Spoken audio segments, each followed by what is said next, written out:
YouTube, what's going on, guys? Welcome back to the channel. SauceyFam, how's everybody doing? We're gonna get our laughs in. Jen Kirkman, brand new comedian to me. No idea who she is. Just came across this on my feed. Thought it looked funny, and that's pretty much the end of that. So let's check it out, man. Let's see what Jen is talking about.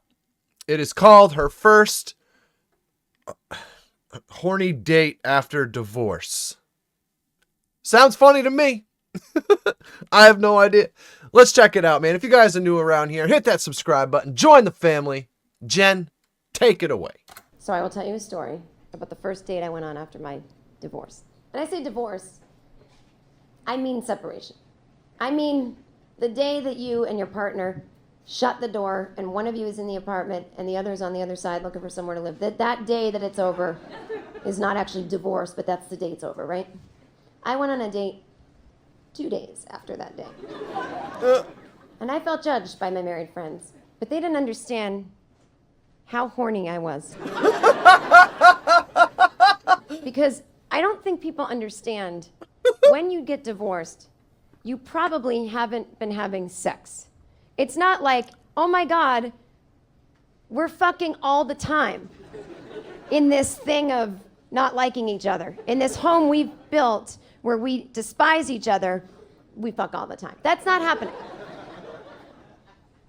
But it feels weird because someone's in your bed and you should be with them, but you're not. So your body is very confused. It's not the same as single horniness. Single horniness is quaint that you even would complain about being horny when you're single. You're like, oh, I'm kind of horny. Should I call an old friend or maybe get a pizza or just fall asleep?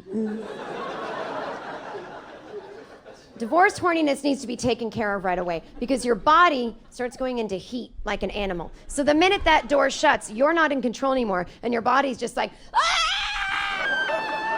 Like my body was just like, I was just following it. It was trying to sit on fire hydrants and stuff. I was like, body, stop it. It was like, ah! Like it was just going nuts, you know? It's like if you have to get in the house really fast and you have to pee and your body thinks you're home and you're like, don't wet your pants, body. You know, it's that. So I was like, oh my God, I didn't know the horniness of a divorced person. So I went out to see a band play, which is something I never did when I was married. And I went to, talk to the drummer after. I thought he was cute. Now, I wasn't thinking about how old I was as opposed to how old he was. And that's where the story gets sad. As I was 37, he was 20. Yes, I was a cougar for one night. Don't woo. It's not good. It's not a good thing. You see, I was a cougar back when Demi Moore and Ashton were still happy. And so I thought it was cool too. Yeah, older women getting some. No. 37 and 27? What's wrong with that? What's wrong? I don't see anything wrong with that. I don't know. I don't see anything wrong with that. Do you? Let me know. That doesn't seem like that big of a deal. The reason she lost her mind and had to go to rehab for being 50 was because when you're dating a hot young guy, he's hot and young and he doesn't have to work at it. So he gets to, run around throwing frisbees and whatever young people do all day. And if you're older, you have to sit at home going, don't eat anything. Like it's a lot of pressure. And that's why they had to send Demi Moore to jail, because she lost it. But I was still buying into the myth that being a cougar was cool at this point. Now, let me tell you something. Now I don't... When it's not cool anymore?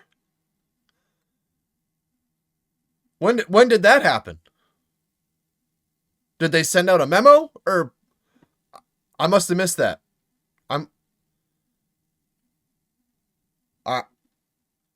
No, yeah. Let me... Anyways. But I was still buying into the myth that being a cougar was cool at this point. Now, let me tell you something. Now I don't think it's cool. There's no word for a man who's in his 40s and dates someone younger. That's just called a man, right? Sometimes silver fox. That's kind of a cool sounding thing. cougar doesn't sound that cool. Yeah, it does. Cougar doesn't sound cool like a lion or a tiger, like rah. A cougar to me sounds like an old woman in the woods in a spotted coat. Oh, I hope someone comes by. It's sad. Don't look up to me with this story, but learn from it. So I talked to this kid. Now, I don't realize he's 20. I don't realize I'm 37. I hadn't been single since I was 27, so I'm still at that age in my mind. So he asks me out for the next night. My body's like, "What?" I'm like, "Come on, buddy. We can make it one more night. It's fine." So I say yes. I get home. My friend says to me, "You know that guy was 20, right?" I'm like, who cares? I'm a cougar. This is cool. So he texts me the next night. He's supposed to come get me. And he says, "I can't come get you. I thought she said 37 and 27. 37 and 20, well, good for him. Good for him. And good for her. So that leads me to my point.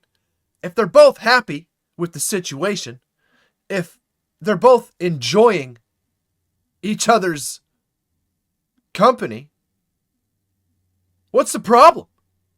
What's the problem?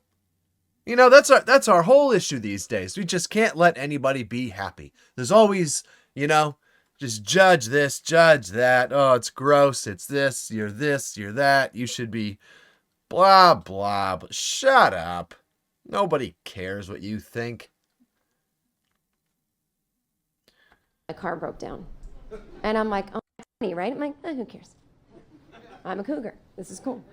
So You he are a texts me cougar. the next night. He's supposed to come get me. You're still a cougar. You're still a cougar. Own it. Own it. Be proud. I'm married to one. Be proud, man. Come on. And he says, "I can't come get you. My car broke down." And I'm like, oh my God, I'm such an old loser. Like, he doesn't want to hang out. He's blowing me off. I've never texted with a 20-year-old, except for my nephew. So I don't know what to say to these kids. And so I was like, well, maybe he'll like the same things my nephew does. And I'm like, "Do you need money for college books?" Like, I don't know. He's like, he goes, no, I really still want to hang out. I really just can't drive. My car broke down. So I went to get him. Now, it turns out his car didn't really break down. His car ran out of gas because his bank account ran out of money. Yes. Yeah. No, I mean, 20, you know? I think we all remember that, so. So no problem. I go get him. But here's the thing. My life is in transition. I'm moving things. I got furniture in the front seat. I can't move it. So I pick him up at the gas station like some bad mother who just lets her kid hang out. I saw the other mothers looking at me like, "Oh, you let your son just hang out at a gas station all night?" I'm like, "Hey, he's not my son. I'm going to fuck him." You know. No, I mean, that's... I wanted to hear the rest of it. How did it go? How did it go?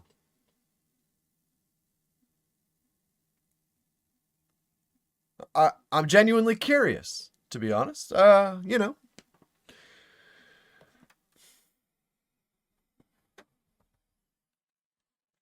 "20 years old?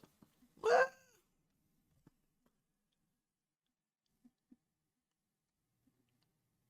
we have a lot to learn still, us boys at 20 years old. You know? So, from the sounds of it, he could have been a mannequin. And as long as he had the proper equipment, she probably would have made it work. But,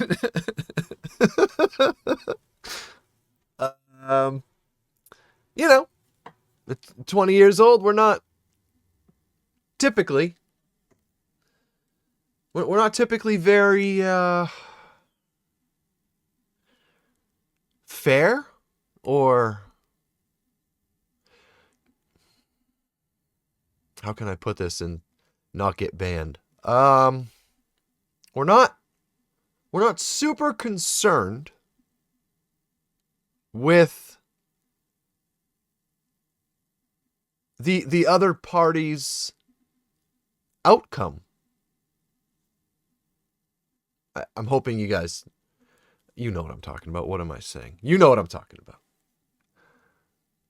And even if we are concerned, I've always been a pretty caring guy. I've always wanted to make others happy.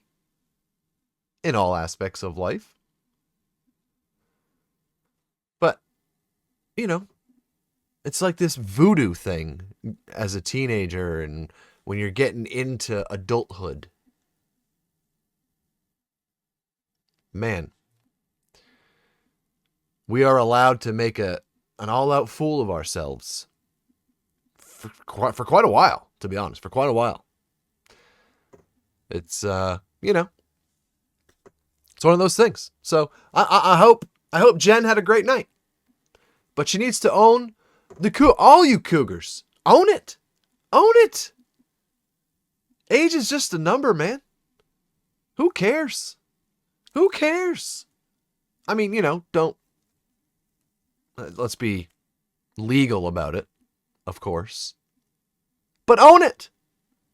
Own it. Ain't nothing wrong with experience. That's all age is. It's experience. You don't have a best if used by date. You don't. Own it. A 20-year-old had the time of his life. I don't know him, never talked to him, but I don't need to know that. Let me stop there. That was very funny. I'm glad I stopped to check it out. Anyways, if you guys are new, subscribe to the channel. Throw a like on the video for me. And let me know some comedy that you guys would like to see. Maybe comics that we're yet to check out or videos. Whatever it is, man. Make some recommendations in the comments. And I'll see you guys there. Take care of yourselves. Take care of each other. Stay safe out there. Peace out. SauceyFam.